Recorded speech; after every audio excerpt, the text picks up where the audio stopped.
வயிற பட்டினி போட்டு என் உயிர வளர்த்தவளே, தன்னந்தனியாயிருந்து என்ன கரை சேர்த்தவளே, நோயாலே நான் படுத்தா நோம்பிருக்கும் ஆத்தா,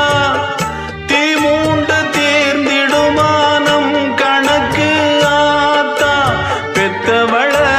தள்ளி வச்ச பாவத்துக்கே பக்கம் வந்து கொள்ளி வைக்க கூடலியே, என்ன ஆற்றிடவும் தேற்றிடவும் அன்னை போல யாரு, என் தாயன் கோயில காக்க மறந்திட்ட பாவியடி கிளியே, என் வாயும் வயிறையும் போற்றி வளர்த்திட்ட பாவியடி கிளியே, என்ன தொட்டாலும் பார்த்தாலும் தோஷமடி